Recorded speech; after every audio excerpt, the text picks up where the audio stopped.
أشهد أن لا إله إلا الله وحده لا شريك له وأشهد أن محمدا عبده ورسوله أما بعد فأعوذ بالله من الشيطان الرجيم بسم الله الرحمن الرحيم الحمد لله رب العالمين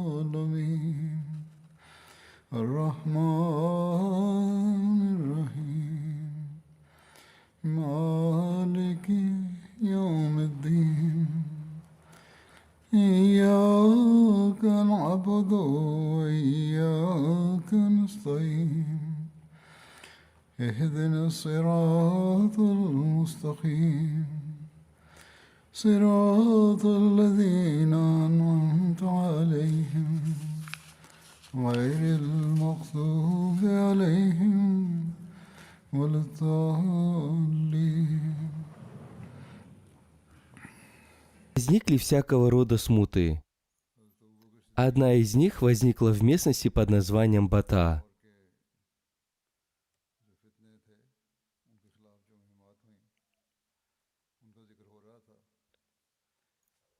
Бата – это название родника. Там мятеж против ислама поднял Малик бин Нувайра. Он был из племени Бану Ярмун. Он прибыл в Медину и принял ислам в 9 году по хиджре. Он был одним из вождей своего племени и был мужественным и искусным наездником.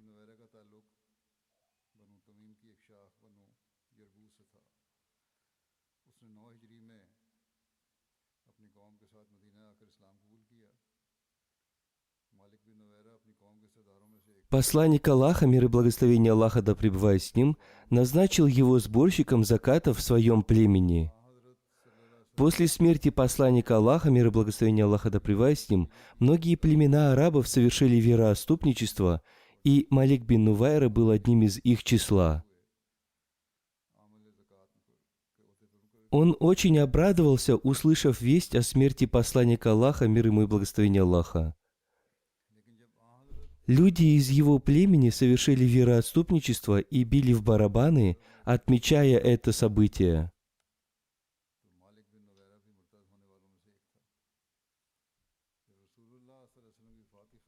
Женщины украшали свои руки хной.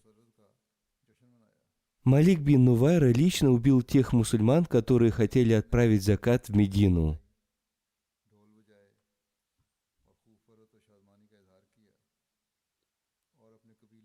Хузур поясняет, необходимо помнить о том, что эти люди стали не только вероотступниками, но и совершили убийство, поэтому Хазрат Абу Бакр, да будет доволен им Аллах, принял против них очень суровые меры.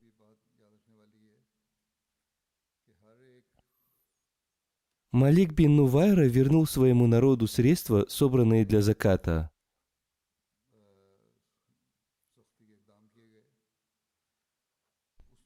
Он также присоединился к женщине по имени Саджах, которая выдвинула притязание на пророчество. Она собрала большое войско с целью нападения на Медину. Ее полное имя Саджах бинат Харис.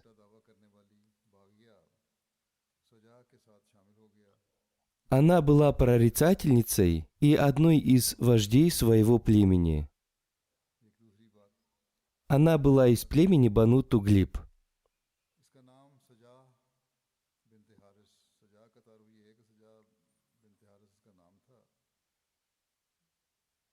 Большинство людей этого племени исповедовали христианство.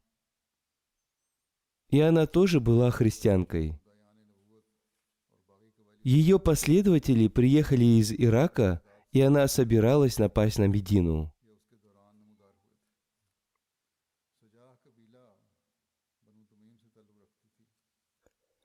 Некоторые историки написали, что она восстала против мусульман при поддержке персов. Она сделала это для поддержки персидского государства, которое находилось в те времена на грани распада.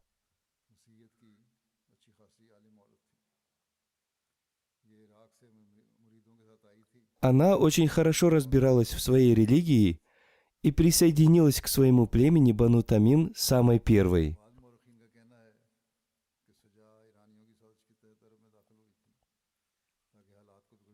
К тому времени это племя уже разделилось на 3 группы. Одна из этих групп захотела отправить закат в Медину, вторая была против этого, и третья не понимала, как поступить в такой ситуации. В результате они стали воевать между собой.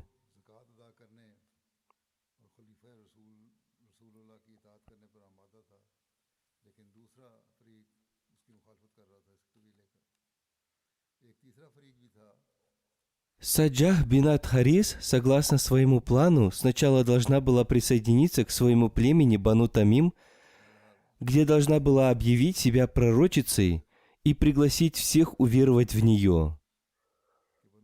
После этого она намеревалась напасть на Медину. Ее последователи утверждали, что она лучше пророка курайшитов, поскольку он умер, а она жива. Затем, прибыв к племени Бану Ярбу, она пригласила вождя этого племени присоединиться к ее войску. Однако он сказал ей, что будет лучше не нападать на войско Хазрата Абу Бакра, да будет доволен им Аллах. Он сказал ей, что сначала будет лучше уничтожить своих соплеменников, которые не разделяют их позиции. Саджах такой совет понравился, и она сказала ему: «Поступай, как тебе заблагорассудится. Я женщина, и я поступлю согласно твоему желанию». Она также предложила вождям другого племени присоединиться к ней, но никто, кроме Ваки, не присоединился к ней. После этого она вместе с Ваки напала на это племя. Между ними произошла жестокая битва, и обеими сторонами было убито и взято в плен много людей.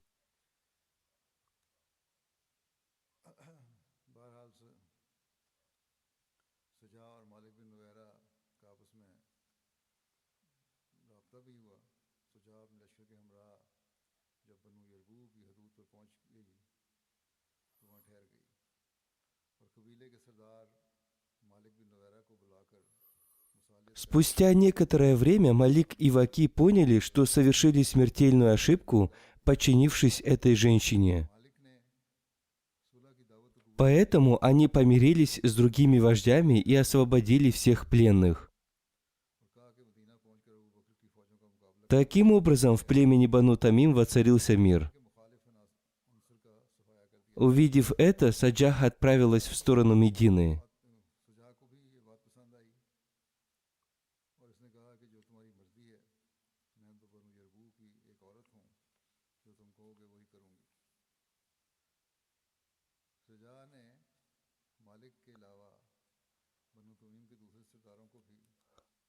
В пути в местности под названием Наба ей повстречалось племя Ауз бин Хузайма.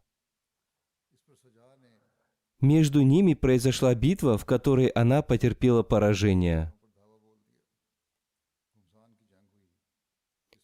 Племя Ауз бин Хузайма прекратило с ней воевать с условием, что она больше не пойдет в сторону Медины. После этого вожди ее войска собрались и спросили ее, как им поступить, поскольку Малик и Ваки примирились и больше не станут оказывать им никакой помощи. Они даже не разрешают им проходить через их территорию. Племя Ауз бин Хузайма взяло с них обещание, что они больше не пойдут в сторону Медины. Она сказала им: «Не беспокойтесь, мы все вместе должны собраться в Ямаме, поскольку там находится Мусалима, и он очень могущественен. Его силы увеличиваются день за днем».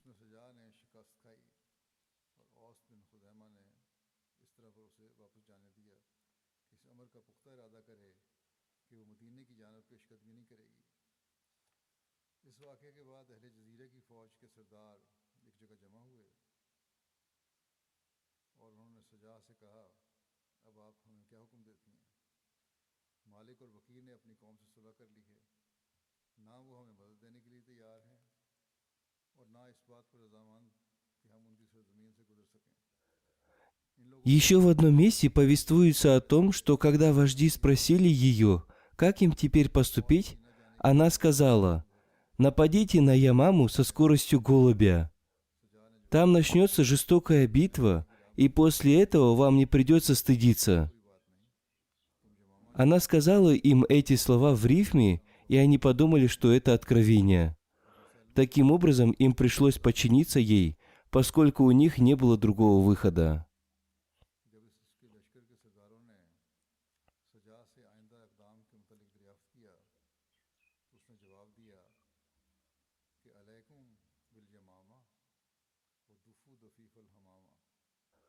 Когда войска Саджах приблизились к Ямаме, Мусайлима был сильно обеспокоен. Он думал, что потеряет силу, если станет воевать против нее. Он отправил ей дары и передал, что желает встретиться с ней, и она дала на это свое согласие.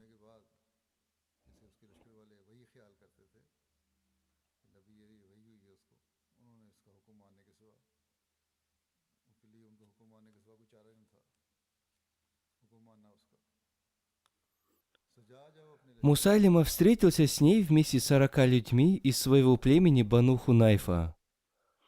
Он говорил с ней в рифмах, и, услышав его, она попала под его влияние. Мусайлима предложил ей объединить два пророчества и жениться на ней. Она согласилась и перешла в лагерь Мусайлимы. Она пробыла с ним 3 дня и после этого вернулась к своему племени. Обратившись к своим соплеменникам, она сказала: «Я нашла Мусайлиму на правильном пути и поэтому вышла за него замуж». Соплеменники спросили ее: «Какой брачный дар он подарил тебе?» Она ответила: «Никакой». Они сказали ей: «Ты должна вернуться к нему и попросить его назначить тебе брачный дар, поскольку тебе, как великому человеку, не подобает выходить замуж без брачного дара». После этого она вернулась к Мусайлиме, который, узнав об этом, сказал ей: «В качестве брачного дара я сокращу 2 намаза – фаджр и иша. Кроме этого, я передам тебе половину налогов земли Ямама». Саджах сразу потребовала с него эту половину, и он отдал ее. Она оставила некоторых людей там, а сама отправилась к своему племени Бану Туглиб. Позднее она покаялась и снова приняла ислам.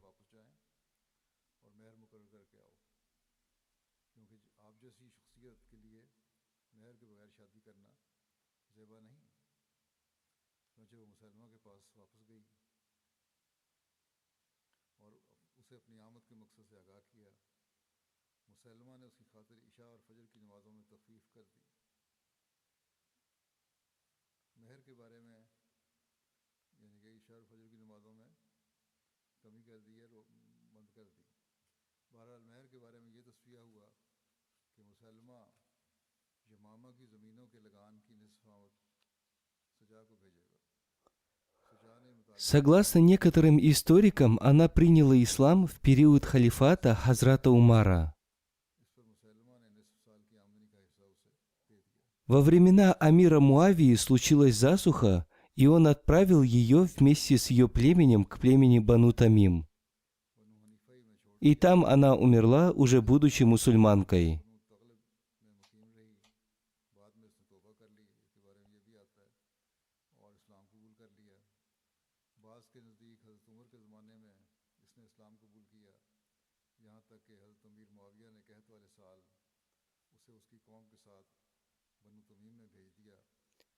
Хазрат Абу Бакр, да будет доволен им Аллах, приказал Хазрату Халиду бин Валиду отправиться к Малику бин Нувайри после подавления смуты Тулахи Асади, который на тот момент находился в местности Бата.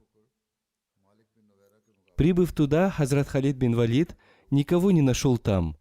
Позднее он узнал, что Малик бин Нувайра отправил своих людей по домам под предлогом, что каждый человек обязан заботиться о своем имуществе.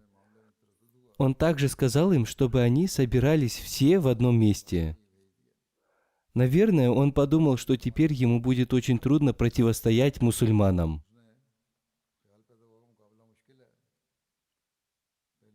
Хазрат Халид бин Валид отправил на поиски его войска разные группы. Он повелел им сначала пригласить их в ислам и брать их в плен, если они не согласятся на это. Он также приказал убивать их, если они станут сопротивляться, и воевать с ними. Одна из этих групп взяла в плен Малика бин Нувайру. Вместе с ним были Асим Увейд, Арин и Джафар из племени Бану Салиба бин Ярбу. Их привели к Хазрату Халиду бин Валиду. Урва со слов своего отца повествует: «Сначала мы провозгласили азан и икамат, после этого эти люди совершили с нами намаз. Другие люди сказали, что они не совершали с нами намаз. Абу Катада свидетельствует, что они совершали намаз. Из-за этого разногласия Хазрат Халид бин Валид взял его в плен». Существует два повествования о том, как был убит Малик бин Нувайра. Согласно одному из них, ночью был сильный холод, и Хазрат Халид бин Валид приказал обогреть пленных. Однако на диалекте арабского языка племени Бану Канана эти слова можно было понять как «убить их». Местные воины поняли это так и убили всех своих пленных. Согласно одному из повествований, Зарар бин Азор убил Малика бин Нувайру. Согласно другому повествованию, Малика бин Нувайру убил Абд бин Азор. Тем не менее, историк Калби утверждает, что его убил Зарар бин Азор. Услышав шум, Хазрат Халид бин Валид вышел из своего шатра и, увидев, что они убили всех, сказал: «Теперь я ничего не могу поделать. Совершилось то дело, которое было предопределено Всевышним Аллахом».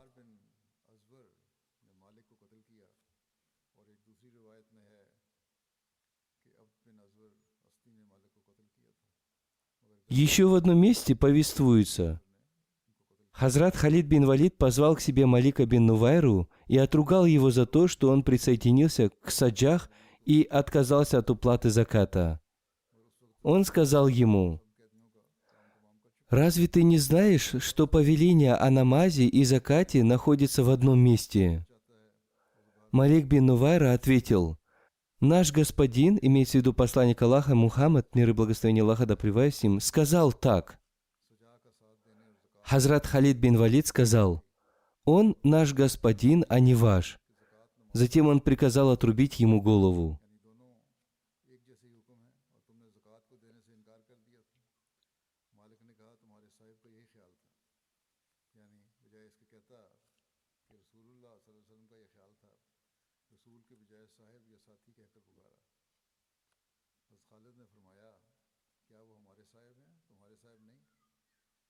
Согласно еще одному повествованию, Абу Катада не был согласен с Халидом бин Валидом относительно убийства Малика бин Нувайры. Из-за этого он ушел из войска Халида бин Валида и прибыл к Хазрату Абу Бакру. Он пожаловался ему, что Халид бин Валид убил Малика бин Нувайру и женился на его жене, в то время как арабам не нравилось женитьба на вдовах убитых на войне людей. Хазрат Умар согласился с мнением Абу Катады. Однако Хазрат Абу Бакр выразил недовольство поведением Абу Катады и спросил его, почему он покинул войско без разрешения амира. Он сказал ему, что он должен немедленно вернуться обратно к Халиду бин Валиду. Таким образом, Абу Катада снова вернулся к Халиду бин Валиду.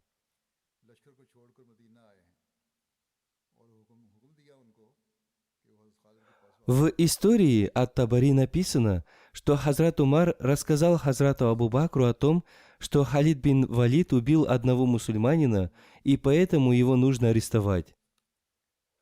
Однако Хазрат Абу Бакр никогда не арестовывал своих руководителей и воинов, и он приказал Хазрату Умару молчать относительно этого, поскольку Халид бин Валид не отдавал такого приказа.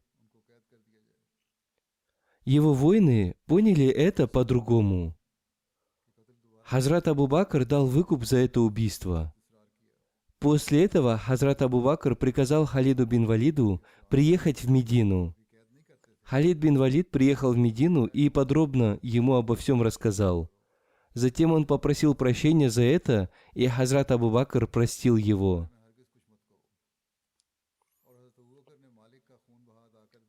Еще в одном месте повествуется, что когда Халид бин Валид прибыл в Медину, он зашел в масджид Ан-Набави, мечеть пророка.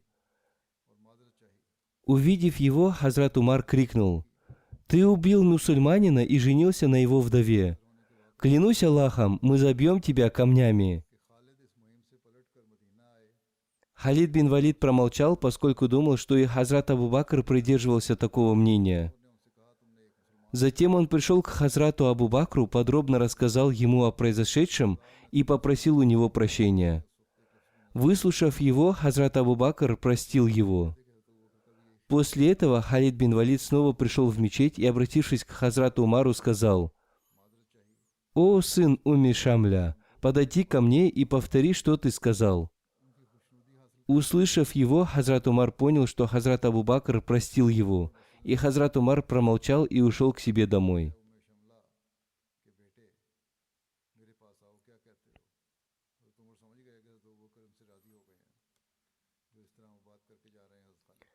Еще в одном месте повествуется, как брат Малика бин Нувайры, Мутмим бин Нувайра, пришел к Хазрату Абу Бакру получить выкуп за смерть своего брата. Он также попросил его освободить всех пленных из его племени. Хазрат Абу Бакр сразу освободил пленных и дал ему выкуп за смерть его брата.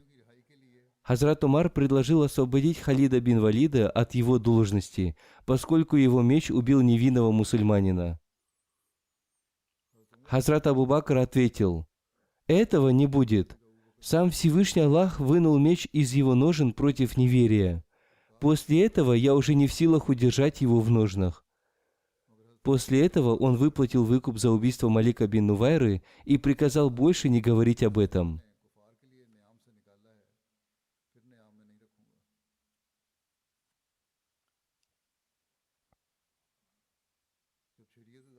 Шах Абдуль-Азиз Дехельви в своей книге под названием «Тохва Исна Аш-Шария» написал: «В действительности то, что говорят люди, неправильно. И пока человек будет не осведомлен надлежащим образом, всегда будут возникать обвинения. В достоверных исторических книгах об исламе об этом событии написано следующее. Когда Халид бин Валид нанес поражение лжепророку Тулахи бин Хувалиду, он отправил отряды своего войска в разные стороны.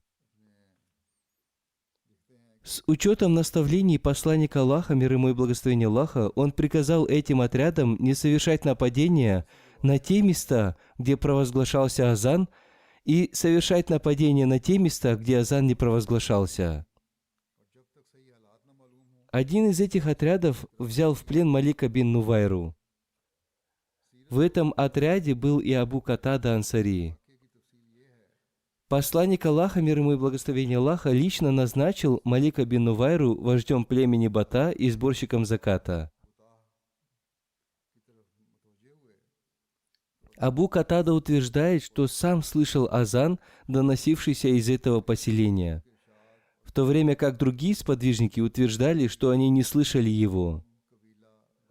Кроме этого, были достоверные свидетели того, что Малик бин Нувайра и его близкие пировали, услышав весть о смерти посланника Аллаха, мир ему и благословение Аллаха.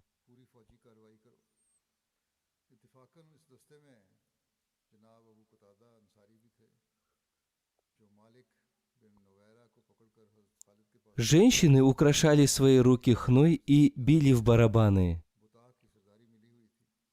Кроме этого, он говорил о посланнике Аллаха, мир ему и благословение Аллаха, как о простолюдине. Он говорил: «Ваш человек или ваш вождь?»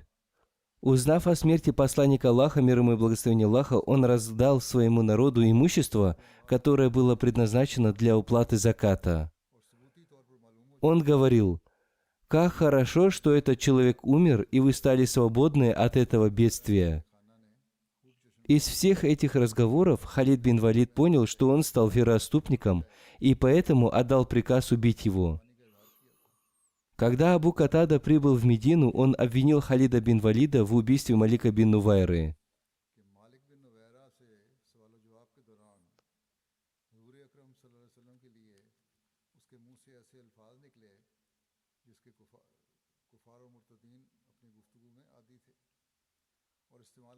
Сначала Умар Фарук верил, что это было убийство невинного человека, и поэтому за это надо отомстить.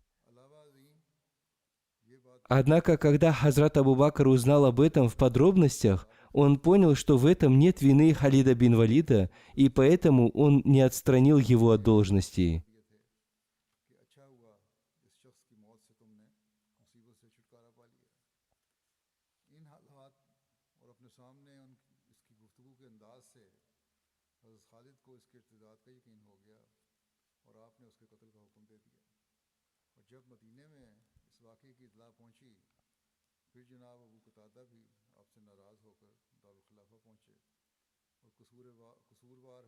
Еще один историк ислама пишет, что существует большое разногласие относительно убийства Малика бин Нувайры.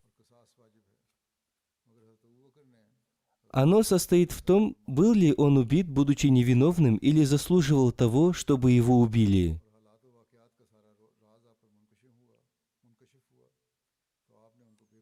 Малика бин Нувайру погубило его высокомерие и надменность.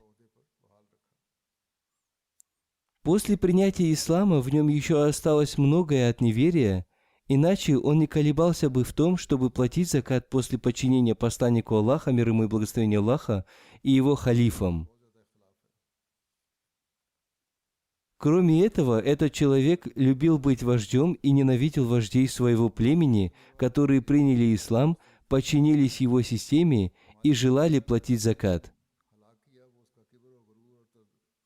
Он был виновен в том, что стал вероотступником и поддержал женщину по имени Саджах.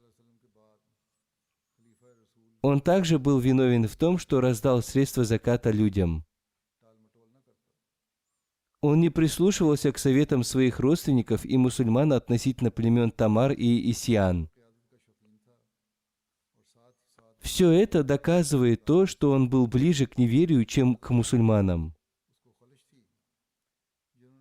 Он хотел, чтобы его называли мусульманином, но он был ближе к неверию, чем к вере. Было достаточно его вины в том, что он не отправил в Медину средства, собранные для уплаты заката. Все были единогласны в том, что он отказался от уплаты заката.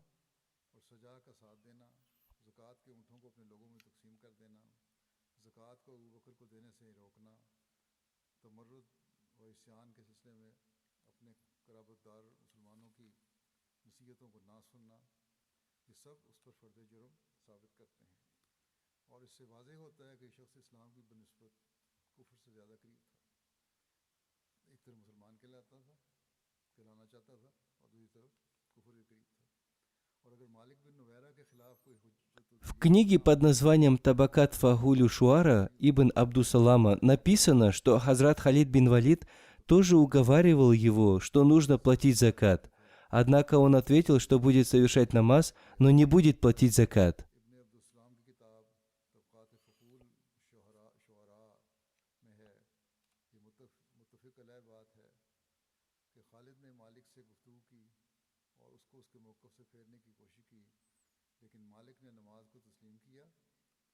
В книге под названием «Табакат Фагулю Шуара» Ибн Абдусаляма написано, что Хазрат Халид бин Валид тоже уговаривал его, что нужно платить закат, однако он ответил, что будет совершать намаз, но не будет платить закат.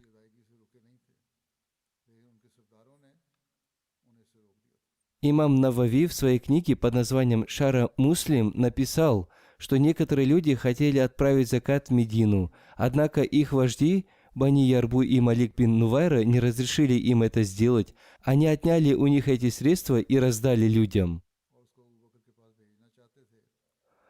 Хазрат Абу Бакр провел полное расследование в связи с убийством Малика бин Нувайры и пришел к выводу, что Халид бин Валид был невиновен в его убийстве.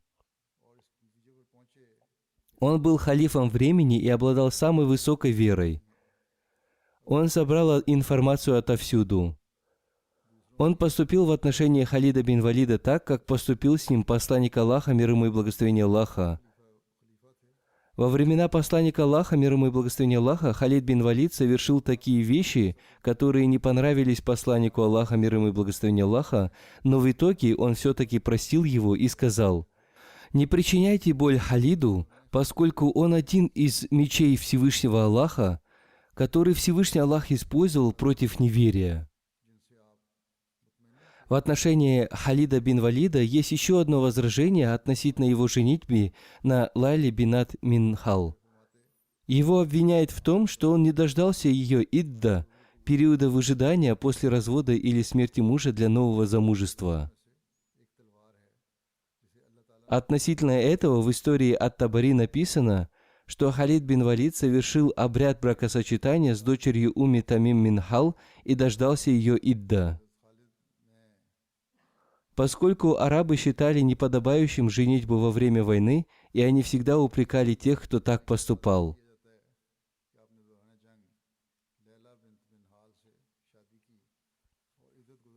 Аллама Ибн Касир написал, что Халид бин Валид женился на Лайле бинат Минхал только тогда, когда она стала для него дозволенной.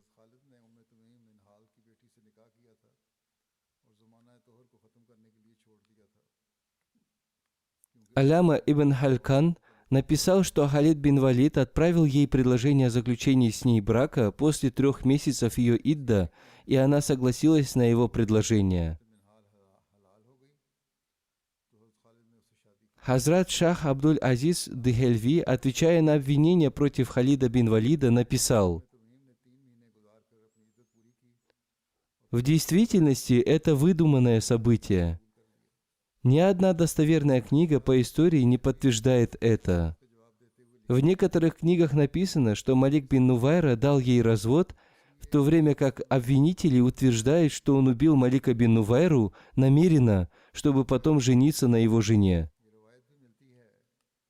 В других книгах написано, что он уже давно дал ей развод, и Халид бин Валид женился на ней в соответствии с учением священного Корана.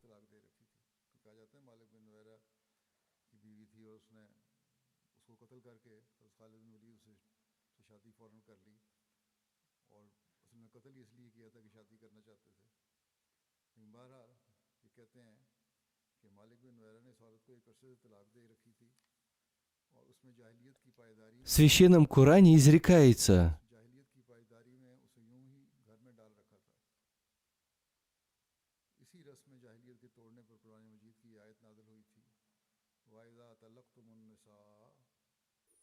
«И когда дали вы развод женам, и они достигли своего срока, то не препятствуйте им вступать в брак».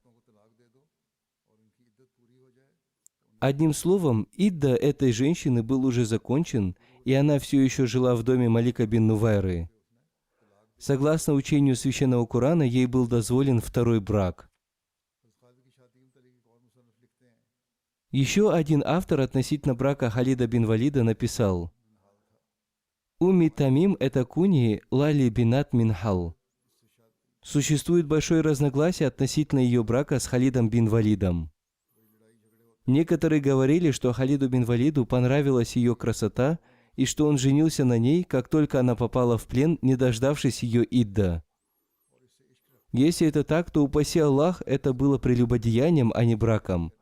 Однако это событие выдуманное и не подтверждается ни одной достоверной книгой истории». Аллама Маварди написал, что Халид бин Валид убил Малика бин Нувайру за то, что он раздал собранные для заката средства, по этой причине его убийство было дозволенным. Именно из-за этого его брак с Умми Тамим был расторгнут. Относительно жен вероотступников существует повеление, что их нужно брать в плен и не убивать во время войны. Имам Сарахси по этому поводу написал, что когда Умми Тамим попала в плен, Халид бин Валид выбрал ее для себя. Однако он заключил с ней брак тогда, когда она стала дозволенной для него. Вместе с ней в плен попал и ее сын. Они считались военнопленными, в то время как для военнопленных женщин не существует никакого идда. Если она окажется беременной, то идда для нее будет рождением ребенка. Если она не беременна, то для нее будет положен только 1 месяц идда. Об этом написано в шариате, и здесь нет места для упреков.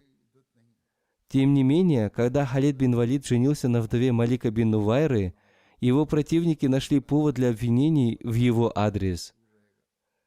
Они утверждали, что он женился на ней во время войны и что этот его поступок противоречит учению ислама и арабским традициям. Однако они были неправы, поскольку еще до ислама многие арабы женились на вдовах своих противников и гордились этим.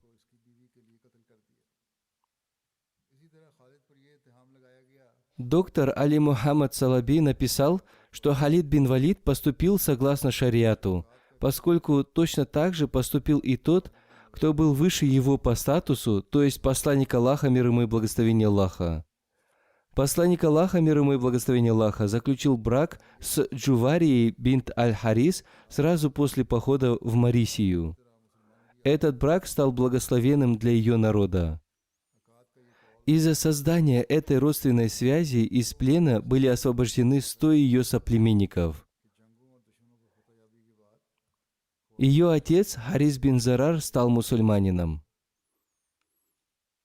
Точно так же после похода на Хайбар посланник Аллаха, мир ему и благословение Аллаха, женился на Софии бинат Ахтам. Зачем упрекать Халида бин Валида, если такой пример уже есть в исламе?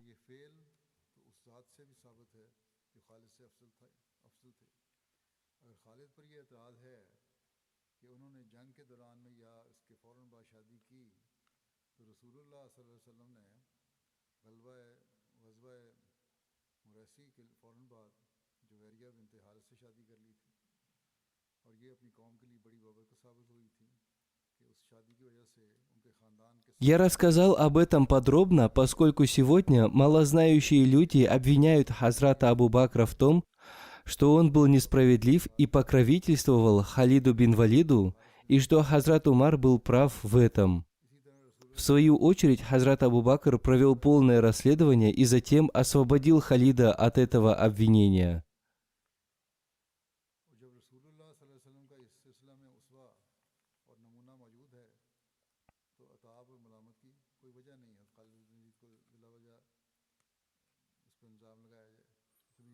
Хазрат Абу Бакр приказал Халиду бин Валиду сразу после подавления смуты племен Асад, Гатфани, племени Малика бин Нувайры отправиться в Ямаму.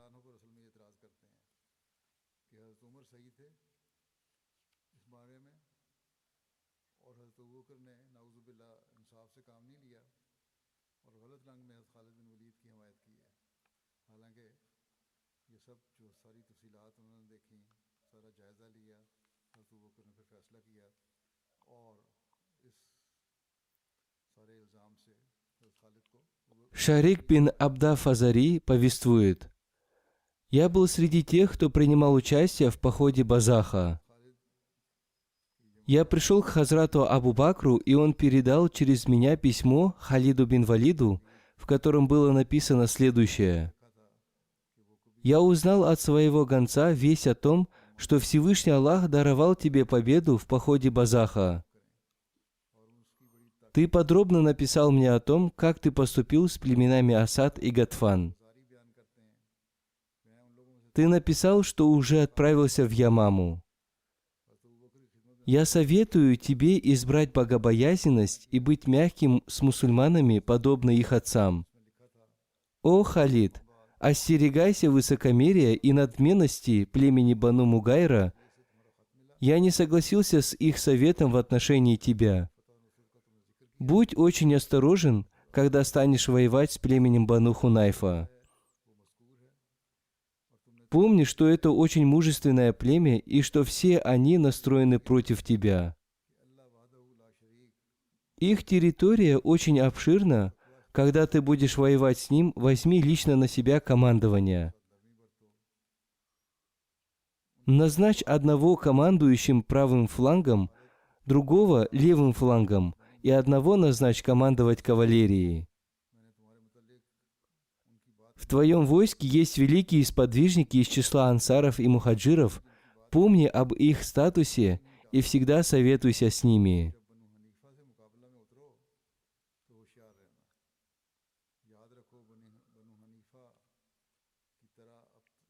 Выступи против них со всей своей решимостью. Твои войска должны воевать против тех, кто воюет с ними стрелами, копьями и мечами. Подними их на свои мечи, уничтожь их так, чтобы другие боялись тебя. Брось их в огонь войны и никогда не ослушивайся меня. Мир тебе.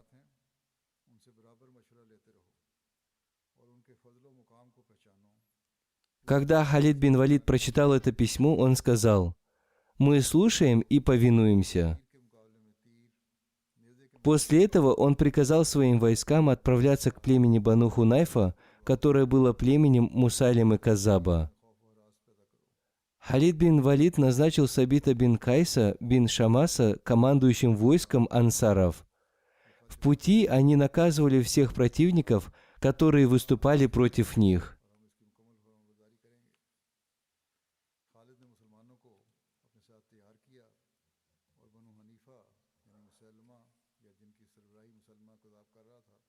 Хазрат Абу Бакр отправил им на помощь дополнительное войско, чтобы противники не могли напасть на них сзади. В пути Халид вернулся со многими племенами, совершившими вероотступничество. Он воевал с ними, и они снова приняли ислам. Он также столкнулся с войском Саджах и нанес ему поражение. Затем он совершил поход в Ямаму.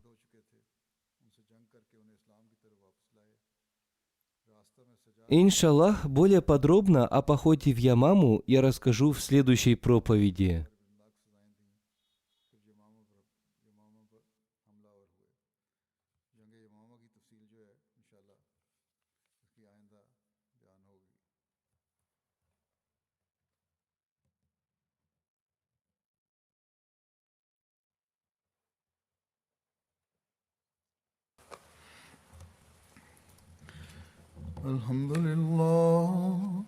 الحمد لله نحمده ونستعينه ونستغفره ونؤمن به ونتوكل عليه ونعوذ بالله من شرور أنفسنا ومن سيئات أعمالنا من يهده الله فلا مضل له ومن يضلل فلا هادي له ونشهد أن لا إله إلا الله ونشهد أن محمدا عبده ورسوله عباد الله رحمكم الله إن الله يأمر بالعدل والإحسان وإيتاء ذي القربى وينهى عن الفحشاء والمنكر والبغي يعظكم لعلكم تذكرون اذكروا الله يذكركم وادعوه يستجب لكم ولذكر الله أكبر